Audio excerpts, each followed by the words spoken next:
Nós voltamos então hoje entrevistando o professor Dr. Alexandre Silvio, falando engenheiro agrônomo, falando um pouco sobre a situação do Rio Doce em Governador Valadares e na nossa região. Professor, no bloco anterior a gente fez aí esse histórico trágico do Rio Doce, combinando aí com a questão da tragédia de Mariana e tudo isso que tem acontecido. Essa lama lá de Mariana, o senhor disse no bloco anterior que ainda não é possível dizer concretamente o que tem disso aí realmente, o impacto disso num prazo aí próximo. O que a gente pode dizer sobre isso?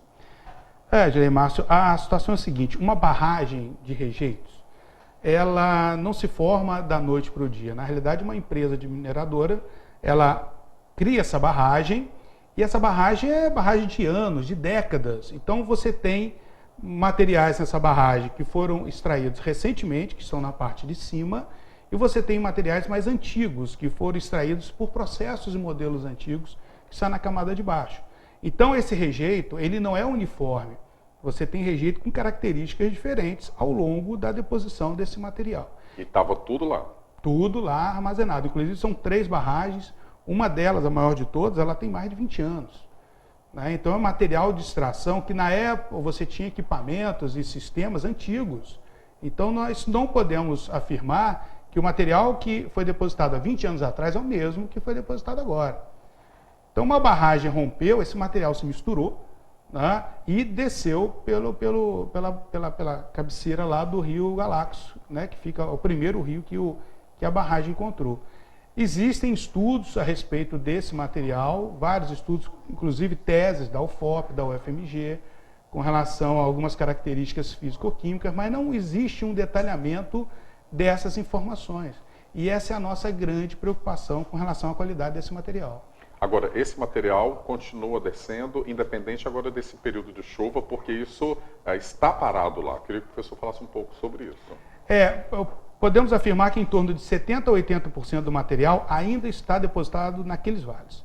No vale lá de Bento Rodrigues e de Paracatu de Baixo. São aquelas imagens que a gente vê daquele lamaçal, aquela montanha de lama que a gente vê, esse material está lá nesse momento. Está lá ainda. O que está avançando pelo rio é o material mais fino, é o particulado que nós chamamos mais coloidal. Então é esse que está dando a cor, e a cor vermelha que o rio está hoje é um indicativo de alta presença de ferro, principalmente de ferro oxidado.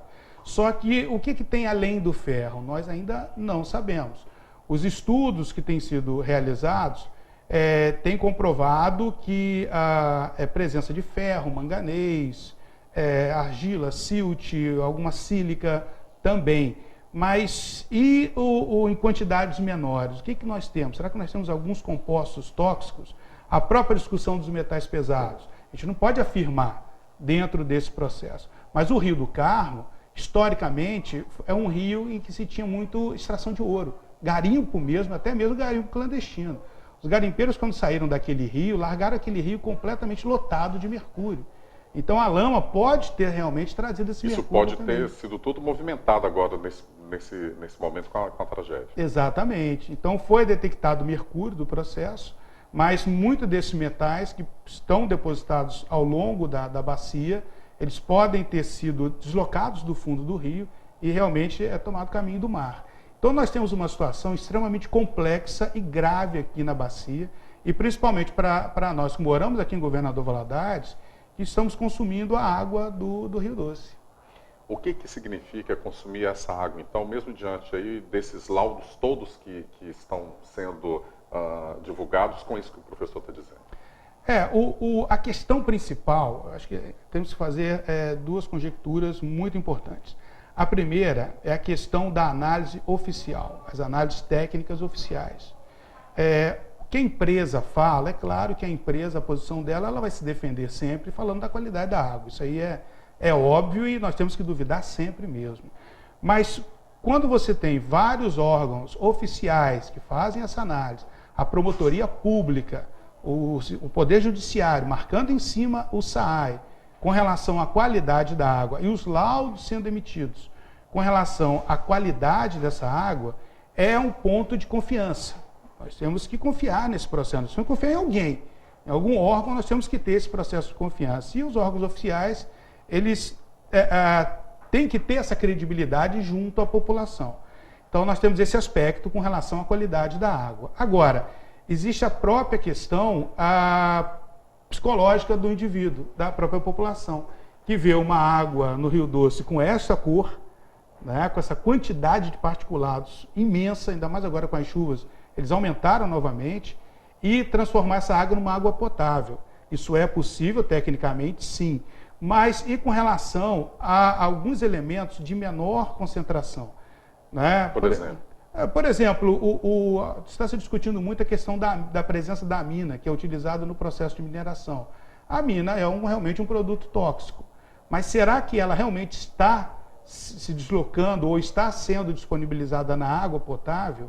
Não, eu não vi nos laudos ainda um estudo da questão da amina. Dos metais pesados, é uma coisa bastante direta, realmente não tem. Eu acho que a preocupação que se discute muito dessas questões de metais pesados, o que tinha de maior concentração, que era o arsênio, ele já passou. Ele passou na pluma principal, porque lá é uma região que tem realmente muito arsênio. Mas fora isso, outros metais pesados, qualquer coisa que apareça, vai estar tudo abaixo dos níveis preconizados pela Anvisa. Professor, o que não dá para fazer com essa água, então, mesmo? Assim, que tipo de cuidado? Dá ou não dá para poder beber dessa água? Considerando os laudos, sim. Mas aí eu volto à seguinte questão. O ideal é que a pessoa em casa tenha um filtro, né, um filtro de barro, filtro de vela, como é conhecido, aqueles filtros antigos, né? Funciona mesmo um filtro de barro? Funciona. O carvão ativado ele é muito funcional. Inclusive, na época das cianobactérias, da geosmina, que dava aquele cheiro de água, o meu filtro de carvão ativado ele era muito eficiente para tirar o gosto e o sabor da água.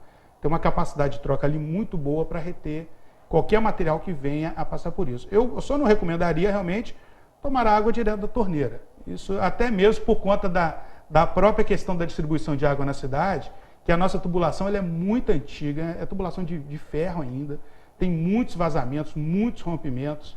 Né? Então, muitas vezes a qualidade da água ela se perde durante o deslocamento para a residência da pessoa. Mas o senhor, para o consumo, para beber, o senhor está tomando água mineral ou o senhor está tomando a água do SAI? Há aproximadamente 6 anos que lá em casa a gente utiliza a água mineral.